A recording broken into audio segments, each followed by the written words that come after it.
Мазая не видно, зайцев тоже, но дома плавают. Клумба, которая отправилась в кругосветное путешествие по Днепру.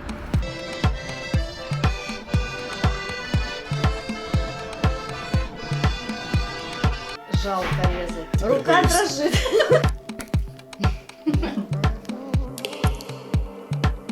Христос воскрес! Так сегодня принято здороваться в Украине, да и во всем православном мире, потому что сегодня Пасха. Друзья, меня зовут Виталий, вы в настоящем моменте. Я сегодня в Киеве на Оболоне. Сейчас нахожусь возле метро Минской. Все, друзья, видите, эта церковь, она стоит прямо на берегу Днепра. Сейчас я ее обойду с какой-либо стороны. Вот отсюда. Мы посмотрим на Днепр здесь, в парке Наталка и на Подоле. Все люди с корзиночками. Ага, и все люди движутся в сторону церкви. Пока еще, наверное, не светили ничего. Я уже думал, все закончилось. Целый церковный двор с людьми. На секунду покажу вам эту атмосферу пасхальную. Тут есть такая небольшая церквушка, которая, кстати, открылась первая. Потом достроили вот эту большую. Когда мы здесь жили, эта большая, она еще была недостроена, и службы велись там где-то в подвальном помещении. Ну, в общем-то, и все. Не будем задерживаться на этом церковном мероприятии, пойдем смотреть на Днепр. У нас сегодня прохладно, где-то плюс 7, плюс 8 градусов, максимум будет плюс 10 днем. Все еще продолжается, так сказать, такая пасмурная весна, когда уже наступит солнце, я не знаю. Еще неделю прогнозируют таких вот холодов и такого вот состояния погоды. Именно из-за этих дождей, которые шли все эти 3 недели подряд, уровень воды в Днепре достаточно сильно поднялся. Те, кто знает эти пляжи, друзья, смотрите, я сейчас на пляж на Оболонской набережной, на улице Приречной. Ну вот даже спортивные снаряды в воде стоят здесь. Достаточно высоко поднялся уровень воды. Но не критично, вы видите, здесь вот прямо такой большой бетонный защитный барьер. До того места, где я стою, еще не знаю, метров 10 вверх надо воды подняться. То есть она сюда, вот на эту набережную, не зайдет. А тут смотрите, домики стоят прямо в воде. То есть вы понимаете, еще, вон видно, еще снаряды какие-то, столбики стоят. Это все была суша, там, где находятся те предметы. Картина маслом, как говорится. Картина Репина. Дед Мазай и зайцы. Мазая не видно, зайцев тоже, но дома плавают. Сейчас поднялся на набережную. Люди ходят туда-сюда, и проходила мимо меня пара таких людей уже в возрасте. И женщина говорит: сколько живу здесь, никогда такого не видела. Представьте, если уже пожилые люди никогда такого не видели, то, видимо, это очень редкое явление. Друзья, впервые в жизни решил воспользоваться самокатом для того, чтобы перемещаться по набережной. Вот, решил проехать туда, к парку Наталки, на самокате Bike Now. Скачал программку, установил, уже вот сейчас с меня снимаются деньги. А я еще пока не еду, потому что первый раз, я даже не знаю, как им пользоваться на самом деле. Сейчас буду пробовать. Так, чуваки вообще тут катаются на каких-то чудовищных агрегатах. А боже, сколько их. Они меня собьют сейчас. Так, я все не могу тронуться с камерой никак. Вообще не пойму, как мне ехать, когда камера в руках. Просто очень сложно. Как бы не грохнуться.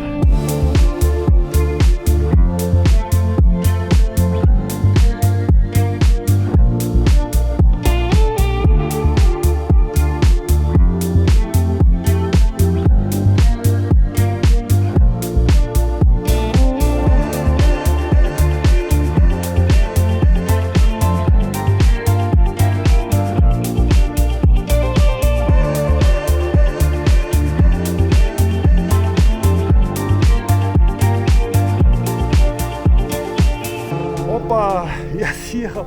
Еду по наклонной. Но я еще даже не проверял тормоза. Вдруг они не работают. Так, о, работает и довольно резкие.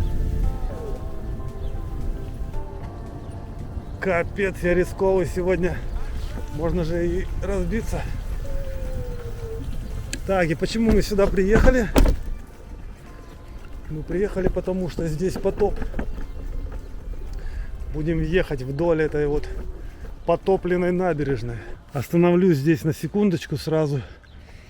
Посмотрите, деревья плавают в воде, а они стояли на суше. Так, надо же показывать, кроме воды, еще где я еду вообще. Посмотрите, я ж пру как бы по красивым местам здесь. Вот, смотрите, это внизу здесь причал. Он там есть, метра на 2 вниз. Здесь можно было ходить. Там есть такие специальные крюки для того, чтобы приделывать кораблики, всякие лодки. Но сейчас этого всего не видно. А напротив остров. Остров, который уменьшился наполовину из-за того, что вода поднялась. Вот делают мост на этот остров. Видно, приостановили сегодня из-за паводка. Причины этого паводка, они чисто природные. То есть было много дождей, снег недавно растаял в Белоруссии. Да вообще разливается не только Днепр, вообще многие реки в Украине и в Беларуси разливаются сейчас. Так, что я обнаружил здесь с этим самокатом? Какие проблемы? Ну, не проблемы, а неудобства. Я поехал сначала по набережной туда вдоль воды. И вдруг чувствую, скорость упала. Я думаю, что-то не так. Посмотрел на карту, а у них там на карте красным обозначено, где нельзя ехать. И я заехал в красную зону, как бы. Мне только по зеленой зоне вот сюда мимо гольф-клуба можно ехать прямо. И недалеко до парка Наталки, и все. Это как-то очень и очень неудобно.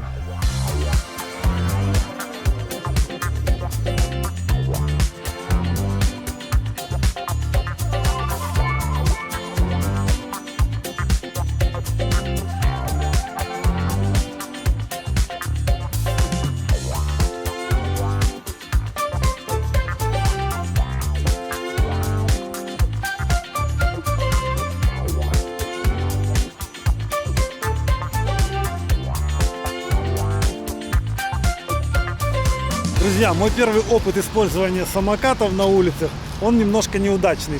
Почему? Я не разобрался до конца, как с ними расставаться. Вот в конце концов я нашел место для парковки, но, как видите, я нашел это место уже аж на Героев Сталинграда, вот здесь на улице, представьте. От парка Наталки я отъехал, ну, еще, не знаю, меньше километра, но все равно пришлось отъехать. То есть абсолютно неудобно. Неудобно вот эти зоны, по которым ты можешь или не можешь парковаться. Я хотел там оставить его в парке. А тут, видите, везде красная зона. Вот я еле нашел эти зеленые полосы, где можно ездить на них. В общем, из-за этого я еще как бы денег сосчитало с меня. Потому что пока я ездил, искал, то оно все считало. В результате, в общем, рассказываю, 100 гривен обошлась мне эта поездка. От церкви на Приречной до, по сути дела, другой церкви здесь. Она там в глубине стоит. Сейчас подойдем сюда, до Героев Сталинграда.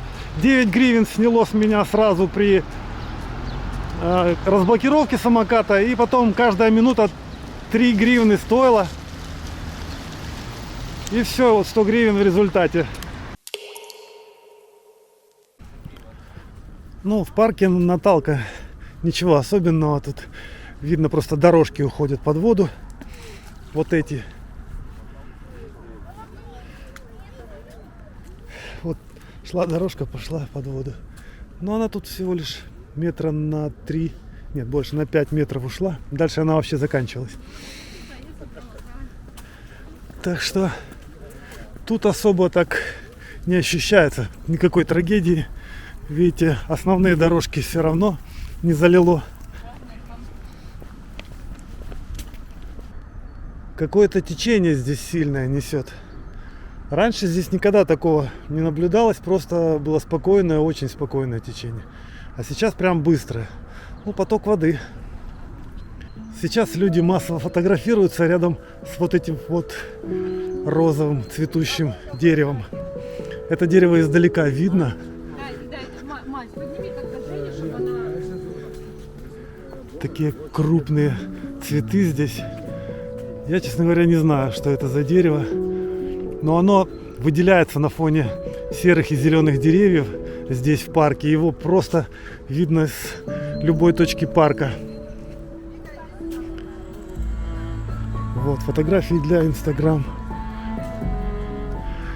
Профессиональные фотосессии.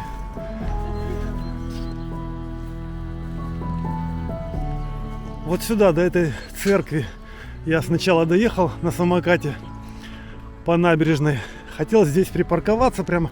Получается, от церкви до церкви здесь где-то 2,5 километра. Вот оттуда я ехал. И хотел здесь оставить самокат, но видите, вот сервис не позволяет. Это очень неудобно на самом деле. Не знаю, у всех ли так, у этих провайдеров самокатных. Но этот мне не понравился. Я потерял минимум 10 гривен, а может и больше из-за того, что искал место, где припарковать можно. И потерял время еще к тому же. Вот смотрите, люди здесь собираются с корзинками. Сейчас, видимо, будет самый как раз основной для людей этап. Это освящение даров, которые они поднесли Богу в виде яиц, пасок, всякой еды. Вот ради этого большинство людей приходит. Сейчас выйдет священник и будет окроплять. Будет здесь процессия небольшая. Я думаю, все вы видели это неоднократно. Не буду на этом подробно останавливаться. Просто еще разок покажу, как выглядит эта церковь. Она мне очень нравится своим внешним видом. Вот она такая. Это вот колокольня впереди, а там дальше у нее купола стеклянные из синего стекла. Эту часть набережной мы вам еще не показывали. Это вот от церкви, от парка Наталка. Двигаемся в сторону Северного моста. В сторону метро, которое раньше называлось Петровка, сейчас называется Почайна. А Почайна — это подземная река. Точнее, сейчас она уже местами подземная. Раньше была старинная, очень древняя река, которая протекала под холмами старокиевскими вдоль Подола и впадала в Днепр. Какие здесь прикольные железные статуи. Вот я сам тут еще не был. Этого не видел я, честно. Это вот возле тех домов, которые называются паруса. Их очень издалека видно, эти дома. Все их знают на Оболоне. Такой ориентир, если будете искать, где статуи эти находятся. Здесь какой-то Стоунхендж даже. Видите, с орлом наверху. Ух ты, интересное здесь сооружение. И это вот металлический какой-то парень из арматуры и подшипников с крыльями. Бабочка, что ли? Очень оригинальные скульптуры. Мне здесь определенно нравится. Жаль, что сейчас не та погода, которая бы дала сочные краски. Немножко пасмурно. И фонтан здесь есть, но сейчас он не работает. Не сезон. Тоже интересные скульптуры, какие-то девушки стоят посредине.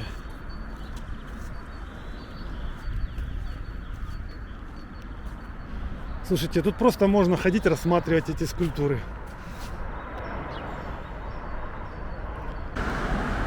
Что значит давно я не был на Оболоне, не ходил пешком? Смотрите, Блокбастер Молл. Он вроде как был раньше, я о нем знал. А вот здесь построили еще эпицентр. О том, что здесь эпицентр, я и не знал. Все меняется. Друзья, я искал парковку под мостом. Я видел в интернете, выкладывали кадры, что какую-то парковку возле Северного моста затопило полностью. Но парковку я не нашел, зато нашел вот такую тихую гавань здесь. И тоже видно, что вот дорожку подтопило.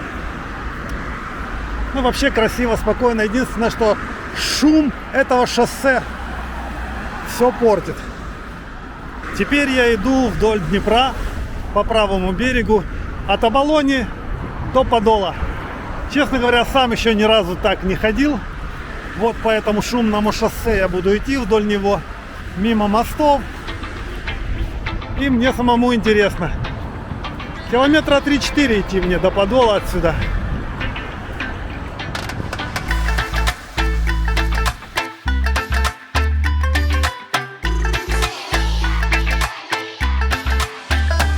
Вот от этого моста начинается уже старый Подол. А с этого моста открывается просто чудесный вид на Почтовую площадь. Да и на весь Подол.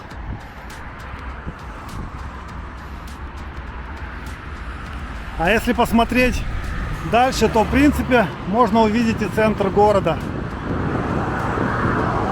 Арка Вражды народов. Мостик на Труханов остров. Вот, кстати, Труханов подтопило тоже. Андреевскую церковь видно на Андреевском спуске. Я уже почти пришел. Где-то минут 40 я иду с Оболони до Подола пешком. И вот он, арт-причал на Подоле. Где-то около месяца назад, чуть меньше, мы с Ладой приходили сюда и гуляли здесь. Вот таким же образом по ступенькам спускались, рассматривали здесь вот это вот полотно художественное. Потом шли вниз и беспрепятственно проходили здесь по этому пространству. Здесь было сухо. Потом мы обошли вон под мостом, там прошли и вышли с той стороны. Ну, посмотрите, что здесь теперь. На 2 ступеньки вниз ушла вода. Вот уже здесь, над набережной, над тем местом, где мы ходили пешком, уже сантиметров 50-60 воды.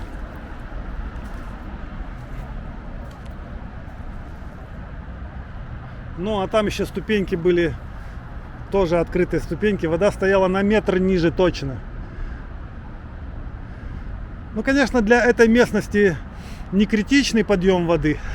Хотя вон плавает палатка, плавает цветочный горшок в ней. В общем, этот ресторанчик, сцена немножко подтоплена. Вот тот вход в арт-причал тоже весь. Не знаю, там, наверное, уже в помещении вода стоит. Но, говорят, в Конча-Заспе ниже по течению большие проблемы. Хотя нас Конча-Заспа не очень беспокоит. Они со своими проблемами разберутся там. И говорят, это еще не весь подъем воды. Возможно, вода поднимется еще повыше. Плавающая клумба. Я такого еще не видел. Посмотрите. Цветочницу несет по течению. Она отправляется в кругосветное путешествие. Ну и сделаем вывод. Катастрофы нету. Говорят, раз в 10 лет случается такое природное явление. Весеннее половодье называется.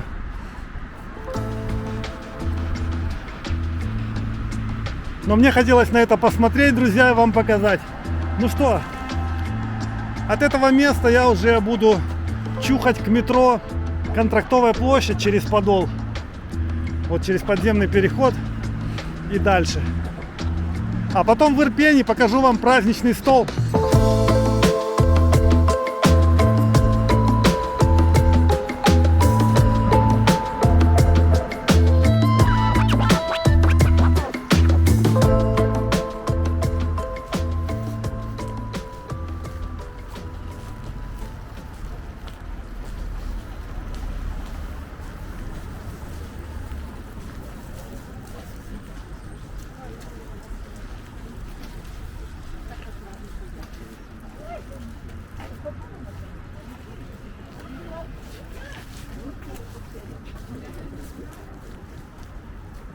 Это Подол, друзья.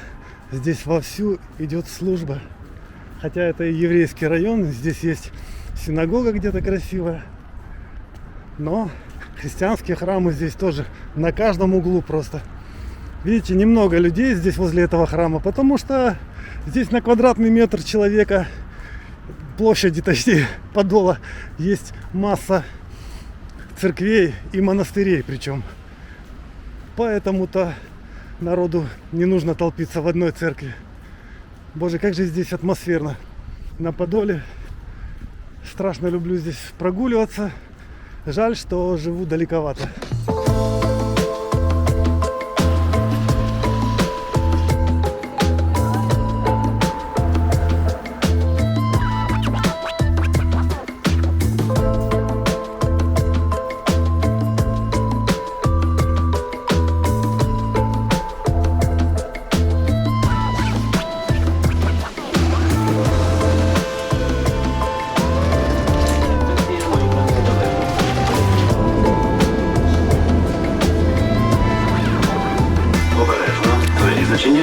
The doors are closing.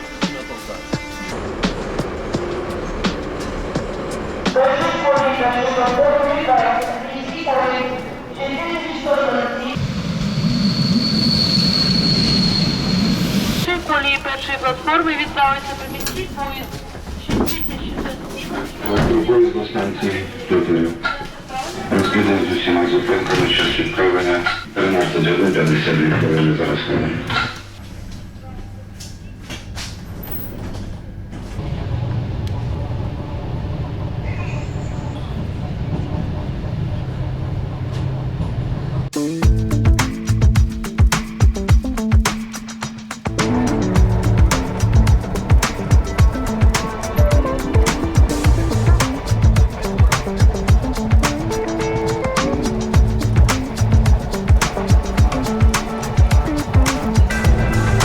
Saw you from the beginning. You were clearly out of my league. You didn't look at where I was standing. I thought that we'd meet. But here we are now, two restless souls, lost in a room full of strangers. Oh, I wanna wash that cellar from your face. And maybe you can keep me away from dangers. Let's sneak out together, baby. Oh, and spend some time, just you and me. Ну что, друзья, я уже дома. К нам пришли гости. Лада встречает гостей. Привет, заходите. О, И сейчас Лада... привет. Христос воскрес! Воистину воскрес. Да, Христос воскрес! Вот так вот, друзья, смотрите, это все то, что мы купили. Вот буквально на это все мне понадобилось 2 часа. Пока Виталик бегал, снимал потоп, и я это за 2 часа я еще поспать успела. Значит, это мяско, которое мы купили, колбаска, рыбка вот эта вот, да, я все это запекла в духовке. То есть это очень быстро делается в пергаментной бумаге. Ну, огурчики, помидорчики я сама закрывала, я вам показывала. А вино буде? Вино будет, да, сейчас. А салатик, подожди, картошка у нас была, ну вот это салатик с редиска со сметанкой. В общем, все, что мы купили, сырок, вот эти 1500, вот они. И вот это вот самый большой вопрос, который нам в комментариях задавали и очень ждут. Какая же она? Пасха за 379 гривен. Давай Да, пробовать, подожди, сейчас надо. Жалко резать. Ви так напали, що її розрізати тепер Рука боюсь. дрожит.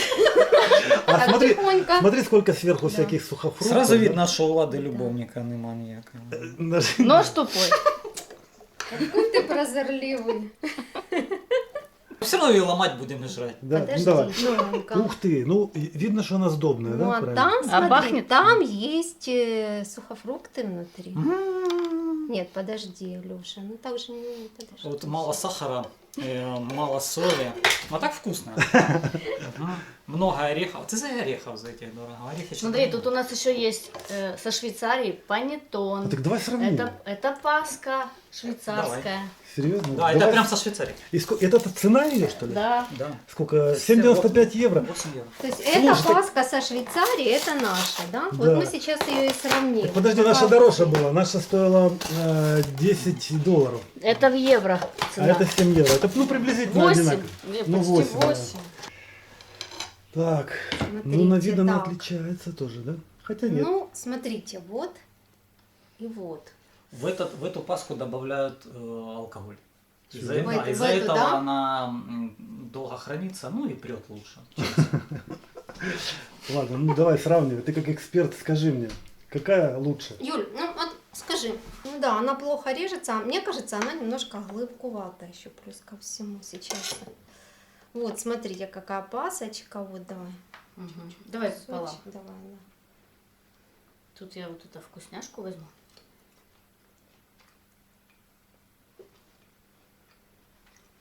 Ну, она стоит 379 гривен. Как Нет, ты ты знаешь, считаешь? ничего. То есть не пожалели туда сдобы, да? Не, и есть и цедра, и вкусняшки всякие. То есть вкусно. Мгм. Ну а тут у Ну, немножко швейцарской... она... Ну, мне Вот тебе- кажется, все-таки домашняя настоящая паска, вот когда сами пекут, она гораздо вкуснее. Ну, то есть сказать, что это... Ну, я бы не... Ну, сравнишь Если бы я знала, что с такой моей. вкус, да, я бы не купила за 379 гривен. Так, Что, а швейцарскую пробуешь будете эту, да? пробовать? Ну, конечно. Это же Да, называется Самое панеттон. страшно даже. Страшно. Ну она больше, смотри, тут веса больше. Ну, она было. какая-то, да, Но она она какая-то более воздушная. пушистенькая, да, она такая прикольная. Так. Так. Смотрите, она даже... Давай я вот тут возьму. Держи. Мгм. Мгм.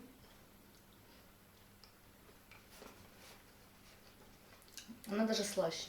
Мгм. Лучше. Вот мы лоханулись, да. Ну ладно, друзья, теперь Леша тестирует вино. Да, все тестируем вино, Далее. давайте. Давай мы тебя покормим. Давай. В общем, друзья, поздравляем всех с Пасхой. Ну да. Да. Всем счастья, здоровья. Да, мира. Самое главное, чтобы кончилась эта война. Давайте за За- победу, за то, чтобы наконец-то настал мир. И Потому все. что и мы... И дальше мы разберемся. Да. С праздником. Христос воскрес. Воистину воскрес. Хорошее сухое. Да. Красное сухое вино называется Мимино. Тёпка, вкусно. Сапирави. Кстати, неплохое вино. Стоило 220 гривен вот эта бутылка. 229 гривен. На свои 230 деньги. гривен. Нормально. Отлично. Оно, да, ну нам сказали, что оно очень-очень сухое, типа очень кислое. Ну для еды вот Ну, как к раз мясу- вот, к мясу супер. прекрасное, да. То есть сапи, рави, грузинское вино. Вот. Ну, грузинские, они вообще вкусные. Ну и все, Не, на ну, этом хорошо. занавес.